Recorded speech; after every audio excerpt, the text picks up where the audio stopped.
Vous le rencontrez et le courant passe immédiatement. Il est charmant, brillant, semble lire dans vos pensées et dit exactement ce que vous avez toujours rêvé d'entendre. Il est sûr de lui, décisif, et pour la première fois depuis des années, vous vous dites que les applications de rencontre ne sont peut-être pas un désert.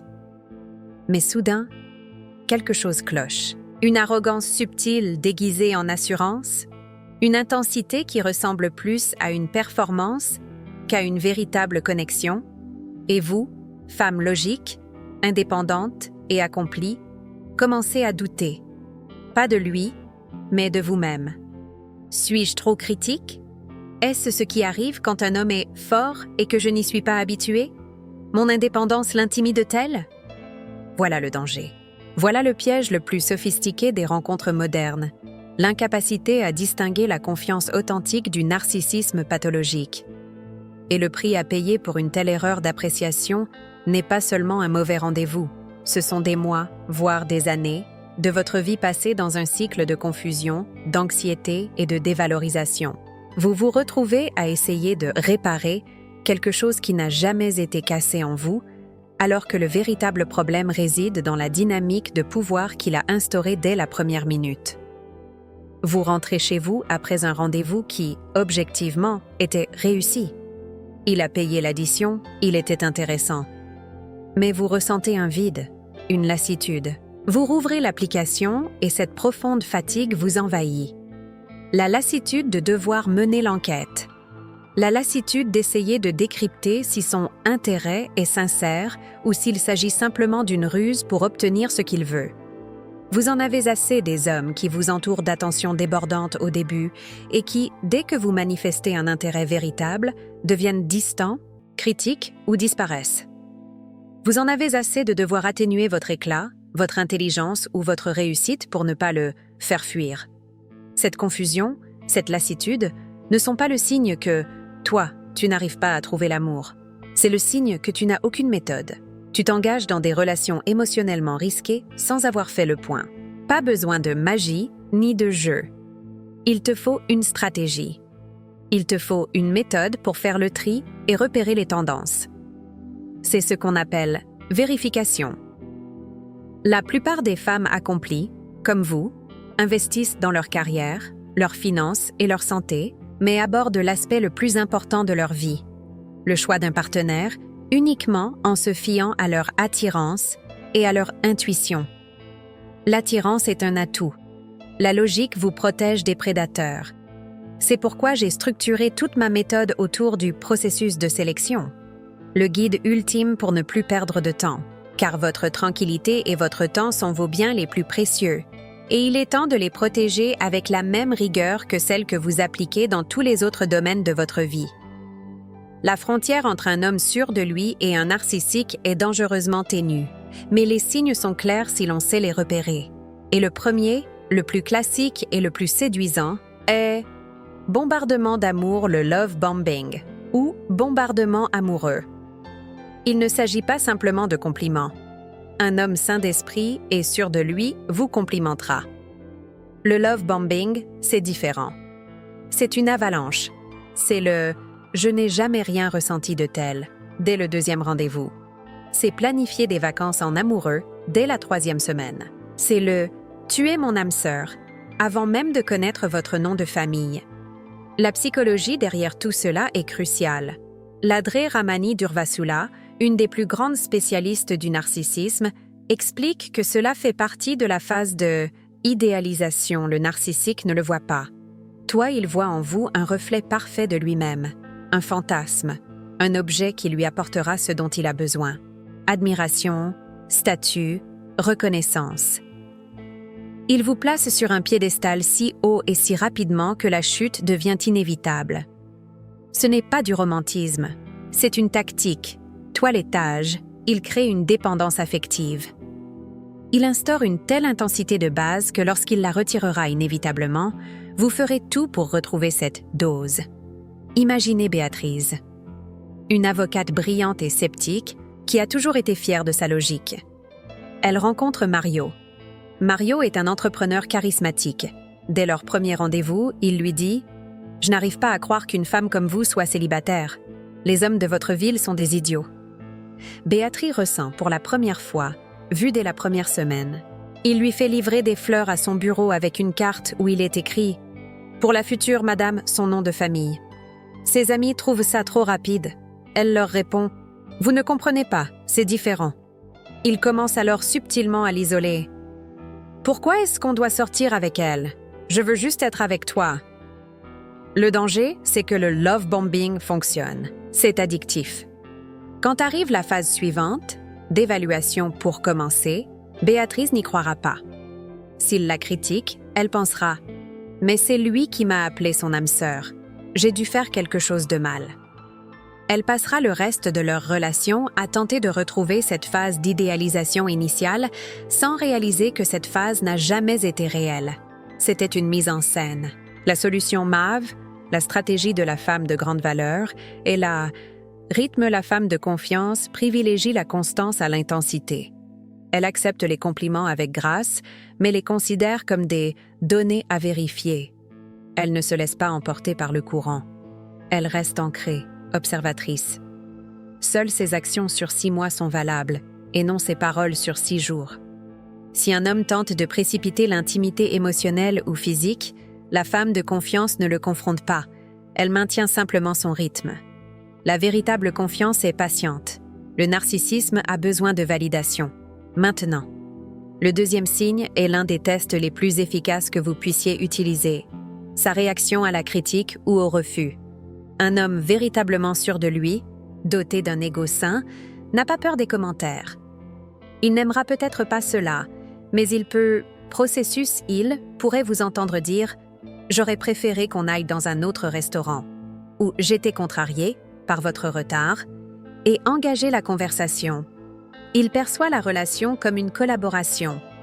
Le narcissique, en revanche, possède ce que les psychologues appellent un ego fragile ou une coquille d'œuf. Derrière une façade de grandeur se cache un profond sentiment d'insécurité et de honte. Toute critique, aussi minime soit-elle, est ressentie par lui non comme un retour d'information sur une action, mais comme une attaque existentielle contre son identité. C'est ce que l'on appelle une blessure narcissique. Sa réaction sera disproportionnée. Il ne discutera pas du fond du problème. Il s'attaquera à la source, vous. Il utilisera déviation. Tu te plains toujours de quelque chose.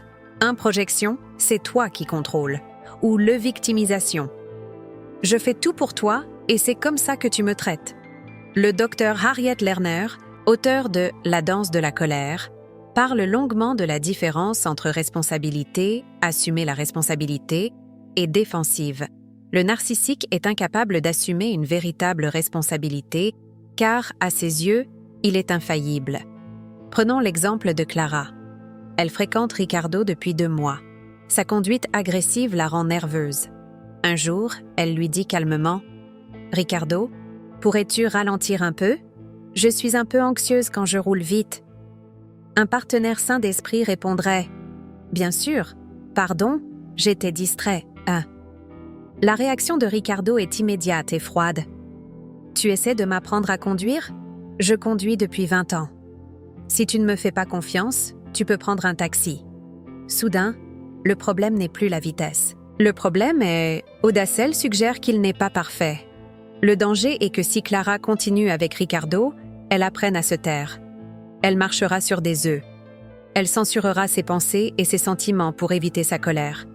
Elle se fera plus discrète pour qu'il se sente important. La relation cessera d'être un partenariat et deviendra son monologue. La solution MAV est d'appliquer le test des limites dès le début. Inutile d'être agressif. Un simple non suffit. Merci pour l'invitation de mercredi, mais je préfère attendre le week-end. Je ne partage pas ce point de vue sur le film. Et ensuite, observez. Non pas ce qu'il dit, mais comment il le dit. Réagisse montre-t-il curieux ou furieux? Cherche-t-il à comprendre ou à punir? La réaction d'un homme à un « non » poli est l'information la plus précieuse que vous puissiez recueillir durant les premières semaines. Ceci nous amène au 3e signe, plus subtil et beaucoup plus difficile à déceler au premier abord. La différence entre empathie cognitive et empathie affective. Le narcissique, surtout les plus intelligents, cérébraux, possède souvent une empathie cognitive élevée. Cela signifie qu'il est très doué pour identifier, il sait ce que vous ressentez. Il est capable de lire l'ambiance, de comprendre vos insécurités, vos espoirs et vos craintes. C'est pourquoi sa technique de séduction est si efficace. Il sait exactement quoi dire. Cependant, il n'a aucune empathie émotionnelle. L'empathie affective est la capacité de ressentir ce que vous ressentez, le lien émotionnel avec votre expérience. Le narcissique perçoit vos émotions non pas comme une expérience à partager, mais comme outil être utilisé pour vous manipuler ou un désagrément à tolérer, car cela détourne l'attention de lui. L'Institut Gottman, qui étudie les couples depuis des décennies, affirme que le fondement de la confiance est l'accord émotionnel, harmonisation. C'est le fait de se tourner vers son partenaire lorsqu'il exprime un besoin. Le narcissique en est incapable. Il ne se tourne que vers lui-même. Prenons l'exemple de Sophia. Elle a passé une journée horrible au travail. Son patron a été injuste. Son projet a été annulé. Elle rentre chez elle et se confie à son petit ami André. André, le narcissique, l'écoute et dit « Oh là là, c'est terrible. Tu aurais dû prévenir ton patron de X, Y et Z. Bref, puisque tu es de mauvaise humeur, je vais jouer aux jeux vidéo. » Il a compris le problème cognitif, mais au lieu de se connecter à elle, sentiment, il perçoit sa tristesse comme un désagrément qui gâche la soirée. Peut-être par une étreinte, ou en disant « C'est tellement injuste, je suis vraiment désolé que tu aies dû traverser ça. » Il perçoit sa tristesse comme un désagrément qui gâche la soirée. Partagé pire encore, il s'en sert pour se sentir supérieur. Si tu avais suivi mes conseils, cela ne serait pas arrivé. Le danger dévastateur d'une relation dépourvue d'empathie émotionnelle est la solitude. Vous vivrez la relation la plus solitaire de votre vie. Dans les moments les plus difficiles, maladie, deuil, échec professionnel, vous n'aurez personne à vos côtés.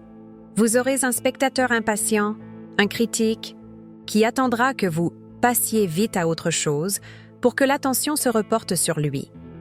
La solution MAV est l'observation de « standard », ne faites pas attention à la façon dont il traite toi.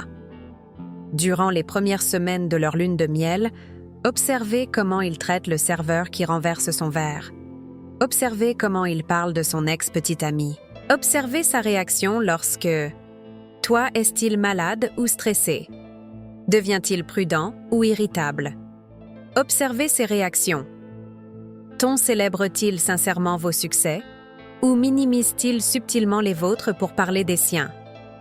L'empathie est une qualité intrinsèque, non une performance sélective. Le 4e signe est la tactique de manipulation la plus lâche et la plus destructrice. Le gaslighting n'est pas simplement un mensonge. Mentir, c'est dire « je n'ai pas mangé la dernière part de gâteau ». Le gaslighting, c'est dire « quel gâteau? Il n'y a jamais eu de gâteau. Tu imagines des choses. Tu as des trous de mémoire ces derniers temps? Je m'inquiète pour toi. » C'est une forme de manipulation psychologique visant à vous faire douter systématiquement de votre propre perception de la réalité, de votre mémoire et de votre santé mentale. Une personne sûre d'elle débat des faits. Un narcissique déforme la réalité pour la faire coller à son récit. La psychologie du gaslighting repose sur le contrôle absolu.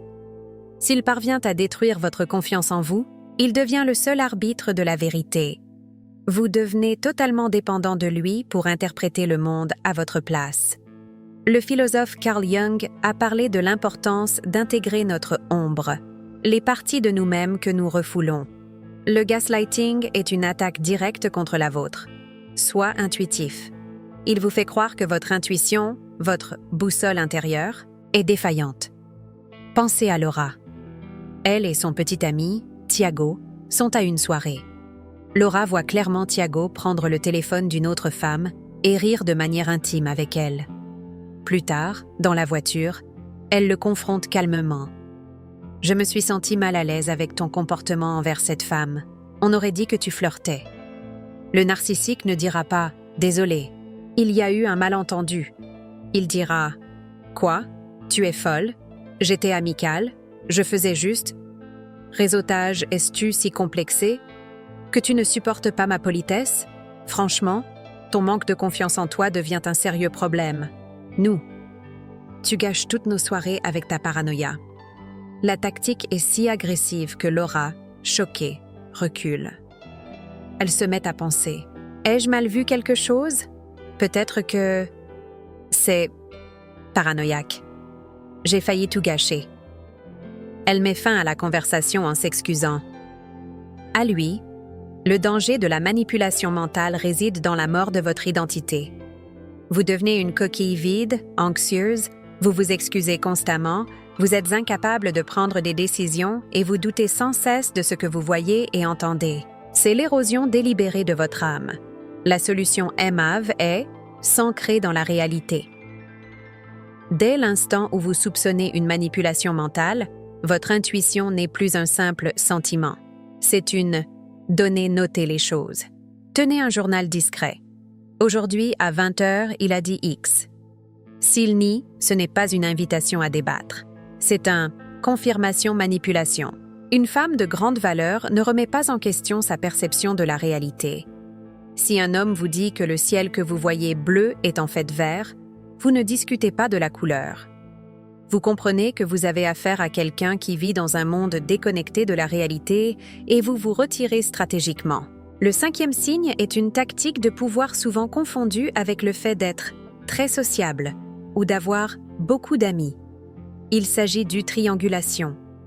La triangulation consiste à introduire délibérément une tierce personne dans la dynamique relationnelle afin de créer de la compétition, de l'insécurité et de la jalousie.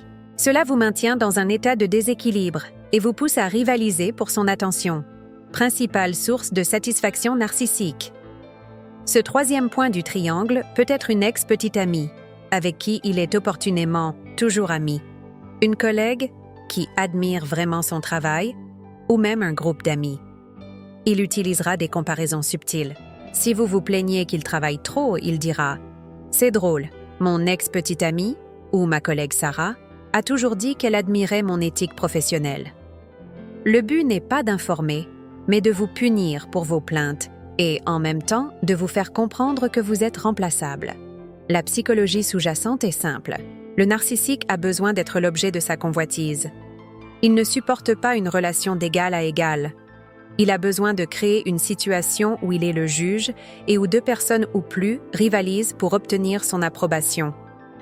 Prenons l'exemple d'Elena. Son petit ami, Daniel, parle souvent de sa meilleure amie du travail, Patricia. Patricia et moi avons le même humour noir. Tu ne peux pas comprendre. Il publie aussi une photo d'un déjeuner d'équipe où lui et Patricia rient, sachant qu'Elena la verra.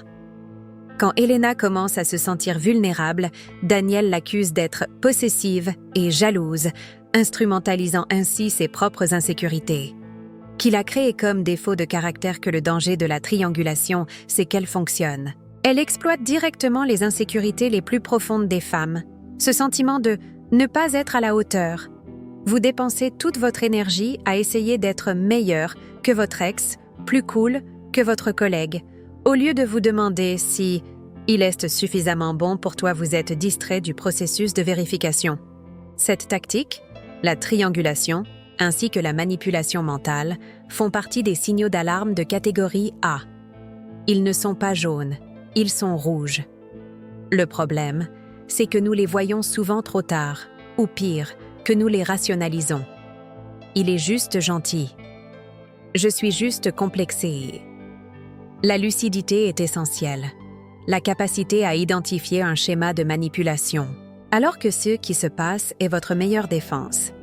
C'est pourquoi, pour les femmes qui souhaitent approfondir leurs connaissances et se constituer un arsenal de défense, j'ai créé la checklist 30 signaux d'alerte immédiat dans le cadre du kit Vetting Pro. Il ne s'agit pas d'un guide vague, mais d'une checklist rigoureuse. Dit-il toutes ses ex? Oui. Vous pousse-t-il à vous engager trop vite? Oui. Utilise-t-il des compliments ambigus, des insultes déguisées en compliments? Oui. C'est un outil de logique implacable pour les moments de tourmente émotionnelle. Ce supplément de 17 € est disponible en option lors de votre commande de mon e-book principal, car avoir ces schémas clairement définis est le remède le plus rapide contre la manipulation mentale. Cela vous permet de faire confiance à ce que vous voyez, car c'est là, répertorié comme une tactique de manipulation. Pour continuer, le 6e signe est celui que l'on confond le plus souvent avec la confiance. Ingranderait le sens du droit, sentiment de légitimité. La confiance authentique, la haute estime de soi et le calme sont essentiels. Ils reposent sur la compétence, sur des réalisations concrètes et sur la conscience de soi. Un homme sûr de lui n'a pas besoin de « annoncer votre confiance ». Il habite la mégalomanie narcissique, en revanche, est bruyante, théâtrale et fragile. Elle repose sur une fantaisie. Le narcissique est animé d'un sentiment de supériorité. Il croit sincèrement être spécial, unique, et que les règles sociales ne s'appliquent pas à lui. Cela se manifeste par un sentiment de droit acquis. Il mérite un traitement de faveur, un accès prioritaire, une attention immédiate. Il n'exige pas, il réclame. La psychologie sous-jacente est le masque. Puisqu'il est rongé par la honte, son masque extérieur se doit d'afficher une supériorité absolue. Il a constamment besoin de rabaisser les autres pour maintenir son image de soi démesurée. Les philosophes stoïciens, comme Marc Aurèle, ont beaucoup écrit à ce sujet. La véritable force réside dans la maîtrise de soi et l'humilité. L'arrogance est un signe de faiblesse intérieure et de déconnexion avec la réalité. Prenons l'exemple de David. Lors de leur premier rendez-vous, il traite le serveur avec dédain, car la commande a tardé à arriver. Il vous dit « Avant, c'était bien ici, mais maintenant, c'est plein d'incompétents. » Il parle sans cesse de ses exploits, mais ils semblent exagérés. Il critique la réussite des autres. Il n'a eu cette promotion que parce qu'il a léché les bottes du patron. Au premier abord, on pourrait le trouver fort, déterminé, un homme qui sait ce qu'il veut. Mais le danger est bien réel. Le piédestal sur lequel il se place est celui d'où il vous rabaissera. S'il traite le serveur comme un inférieur, ce n'est qu'une question de temps avant qu'il ne traite tout le monde de la même manière, toi comme inférieur.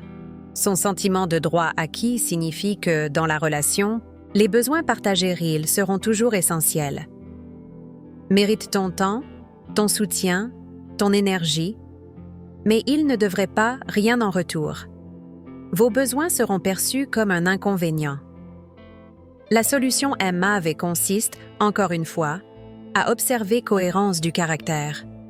Aimable n'est pas impressionné par les discours grandiloquents. Il est sensible aux actes de discipline et d'humilité. Comment traite-t-il celui qui n'a absolument rien à lui offrir? Comment réagit-il lorsque les choses non partiront-ils à sa manière? Mav cherche un partenaire, pas un dictateur. Enfin, le 7e signal. C'est le signal qui apparaît lorsque vous essayez de partir. Le aspirateur. Le terme vient de la marque d'aspirateur, Hoover, car c'est exactement ce que fait le narcissique. Lorsqu'il sent qu'il perd le contrôle sur vous, que ce soit parce que vous le quittez ou parce qu'il vous a rejeté et que vous semblez maintenant passer à autre chose, il essaie de vous récupérer. Ce comportement de récupération est la manifestation de l'incapacité pathologique du narcissique à faire face à la perte. Fournir remarque. Il n'a pas peur de perdre. Toi, il a peur de perdre le contrôle à propos de vous et de l'admiration que vous lui portiez. Comme l'explique le Dr Ramani, le narcissique est accro à cette source narcissique. La perte de cette source est une blessure mortelle et il fera tout pour la rétablir. Cette tentative de récupération peut prendre de nombreuses formes. Il peut s'agir d'un message dramatique. « Je ne peux pas vivre sans toi, j'ai tout compris, je vais changer, je vais suivre une thérapie. » Il peut s'agir d'une crise soudaine. « Mon chien est malade, j'ai besoin de toi. » Il peut s'agir de manipulation mentale liée au passé. « Je n'ai jamais voulu rompre, tu as tout mal compris. » Il peut s'agir d'un simple « joyeux anniversaire » des mois plus tard, juste pour vérifier si la porte est toujours ouverte. Imaginez Martha. Elle trouve enfin le courage de rompre avec son petit ami narcissique. Les 2 premières semaines sont un véritable enfer de sa part. Puis, le silence. Martha recommence à respirer, à se sentir elle-même. Puis, le jour de son anniversaire, un bouquet de fleurs arrive accompagné d'une carte. « Je suis toujours le seul à savoir quelles sont tes fleurs préférées. J'ai fait une erreur. Donne-moi une dernière chance de te prouver que j'ai changé. » L'espoir est une drogue puissante. Martha se dit « Et si, cette fois, c'était différent? Et s'il comprenait enfin? » Le danger, c'est que jamais c'est différent. Récupérer n'est pas un acte d'amour, c'est un acte de reconquête. Dès votre retour, dès qu'il confirme son emprise sur vous, le cycle de dévalorisation non seulement recommence, mais s'intensifie. Il vous punira d'avoir osé partir. La solution MAV privilégie la logique à l'émotion. Aucun contact, aucun contact. Bloqué sur toutes les plateformes. Archiver les emails. Il n'y a rien à négocier. Son passé est le seul indicateur fiable de son avenir. Mav comprend que la résolution de ce conflit ne passe pas par une conversation avec lui. Elle découle de votre décision. Le silence est votre arme et votre bouclier. Vous ne pouvez pas gagner à son jeu.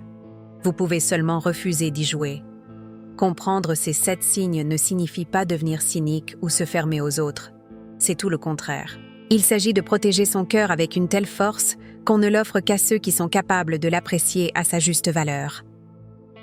La confusion entre confiance en soi et narcissisme est le plus grand piège des rencontres modernes, conçu pour épuiser les femmes compétentes et rationnelles comme vous.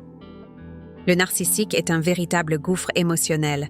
On ne peut pas le réparer. On ne peut pas l'aimer suffisamment pour qu'il change. On ne peut pas le combler. La seule stratégie efficace, la seule stratégie logique est identification précoce et retrait stratégique. Vous devriez concentrer votre énergie sur la construction de votre vie, de votre carrière, de votre paix intérieure, et non sur la gestion de l'ego fragile d'un homme qui vous considère comme un objet. Mais comment appliquer cette logique sous la pression de la chimie et du love bombing? Comment garder les pieds sur terre quand vos émotions sont délibérément manipulées? On n'y arrive pas avec de l'espoir. On y arrive avec processus l'intuition, c'est l'alarme incendie. La sélection, c'est le plan d'évacuation. Il vous faut une méthode. C'est pourquoi j'ai condensé toute cette stratégie dans mon guide phare. La sélection, le guide de la femme de valeur pour choisir les hommes et arrêter de perdre son temps. Ce n'est pas un livre sur l'énergie féminine ou comment être irrésistible. C'est un manuel pratique. Il vous apprend à structurer vos premiers rendez-vous, à savoir quoi rechercher et à utiliser l'arsenal des questions clés, un des bonus inclus, pour qu'il révèle sa véritable nature sans qu'il s'en aperçoive. Vous recevrez également le guide Profil magnétique MAV pour attirer l'homme idéal, ainsi que le guide audio Calibrage, l'état d'esprit MAV pour vous protéger de toute manipulation. Ce pack complet à 37 € est la protection indispensable à votre vie amoureuse. Le lien pour y accéder immédiatement se trouve dans le premier commentaire épinglé sous cette vidéo. Ne laissez pas votre tranquillité au hasard.